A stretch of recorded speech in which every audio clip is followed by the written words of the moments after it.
சாண்டில்யனின் கடற்புறா பாகம் 17. அதற்கு இளைய பல்லவன், சிறு கடற்படையை சொந்தமாக நிறுவப் போகிறேன் என்றான். நிறுவி கலிங்கத்தின் கடல் ஆதிக்கத்தை உடைக்கப் போகிறேன். கலிங்கத்தின் மீது அத்தனை வெறுப்பா உங்களுக்கு? ஆம், கலிங்கத்தின் கடல் ஆதிக்கம் சோழ நாட்டு கடல் வாணிபத்துக்கு பெரும் ஆபத்து. இப்பொழுது கடலில் செல்லும் தமிழ் வணிகர்களின் உயிருக்கே உரை வைக்கிறது கலிங்கம். இதை ஒடுக்க வேண்டும். நான் உமக்கு உதவுவேன் என்று எதிர்பார்க்கிறீரா? எதிர்பார்த்துத்தான் இங்கே வந்தேன்.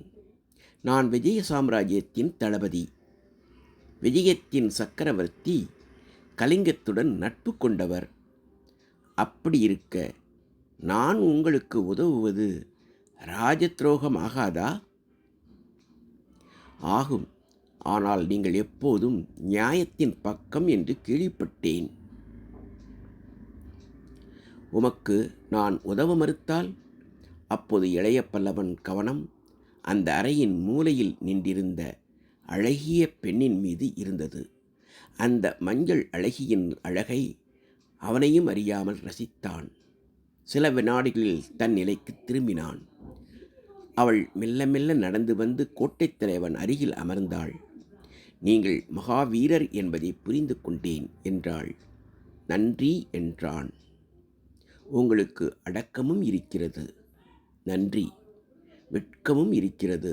சில சமயம் அந்த குணம் ஆண்களுக்கும் தேவைப்படுகிறது. இதோ இருக்கும் என் தந்தை கோட்டையின் தலைவராய் இருக்கலாம். கொள்ளைக்காரர்களின் தலைவர் இவரல்ல, நான் தான் என்றாள். அப்படியானால் நான் வந்த வேலை சுலபமாகிறது. என்ன வேலை? சில முக்கிய கோரிக்கைகளுடன் தங்கள் தந்தையிடம் வந்தேன். இன்னும் சரியான பதில் இல்லை. யோசிக்கிறார். அது சகஜம்தானே. ஒரு நாள் அவருக்கு அவகாசம் கொடுங்கள். இன்றிரவு நிகழ்ச்சி முடியட்டும் என்று சொல்லிவிட்டு தந்தையிடம் திரும்பினாள். ஏனப்பா, இன்றைய இரவு நிகழ்ச்சிக்கு இவரையும்? போ உள்ளே. உன்னை யார் இங்கே வரச் சொன்னது? வீரரே, மன்னிக்க வேண்டும். தந்தை சில சமயங்களில் இப்படித்தான் நிதானத்தை இழந்து விடுகிறார். உட்காருங்கள், நிதானமாக பேசலாம் என்று சொல்லி அவனை மீண்டும் ஆசனத்தில் உட்கார வைத்தாள். அப்பா, எதற்கு இந்த கூச்சல்? உங்களுக்கு இஷ்டம் இல்லாவிட்டால் நிகழ்ச்சிக்கு இவரை அழைக்க வேண்டாம், அவ்வளவுதானே.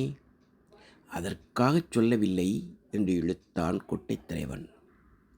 மகளே, நான் இறைந்தது உன் மனதை புண்படுத்த அல்ல.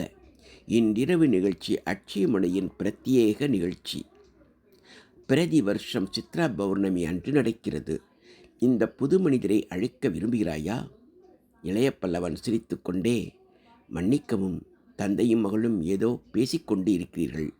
நான் கேட்டதற்கு இன்னும் பதில் வரவில்லை என்றான்.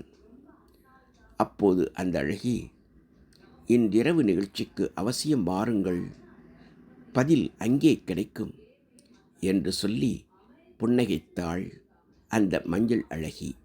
கோட்டைத் தலைவன் மௌனமாக இருந்தான். பின் மகளிடம், இவரை அழைத்து விட்டாய், அந்த நால்வரும் வருவார்களே, புரியவில்லையா உனக்கு? இளைய பல்லவன், யார் அந்த நால்வர் என்று கேட்டான். அவள் சிறிது நேரம் யோசித்தாள்.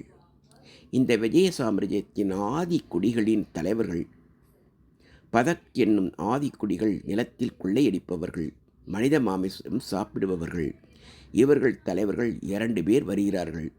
இன்னொரு வகுப்பு குழுக் என்னும் ஆதிவாசிகள், கடற்கரை கொள்ளைக்காரர்கள், கொடூரமானவர்கள். இவர்களின் தலைவர்கள் 2 பேர் வருவார்கள் என்றாள். அப்படியா தேவி, நீங்கள் சொன்ன அந்த 4வரையும் சந்திக்க தீர்மானித்து விட்டேன். நாளை பேசிக்கொள்வோம் என்று இருவரிடமும் சொல்லிவிட்டு புறப்பட்டான். கடற்கரையை நோக்கி நடந்தான். கடற்கரை வாசிகள் அவனை பின்தொடர்ந்தனர். கோட்டைத் தலைவர் என்ன சொன்னார்? நீங்கள் இங்கு தங்குவது நிச்சயம்தானே? கலிங்கத்து கப்பல் எப்போது வரும்? இப்படி எல்லோரும் கேள்வி மேல் கேள்வி கேட்டுக்கொண்டே அவனை பின்தொடர்ந்து வந்தனர். நான் உங்களை விட்டு எங்கும் செல்லப்போவதில்லை. கலிங்கத்தின் கப்பல் சீக்கிரம் வரும். நாம் சேர்ந்து அதை கைப்பற்றுவோம்.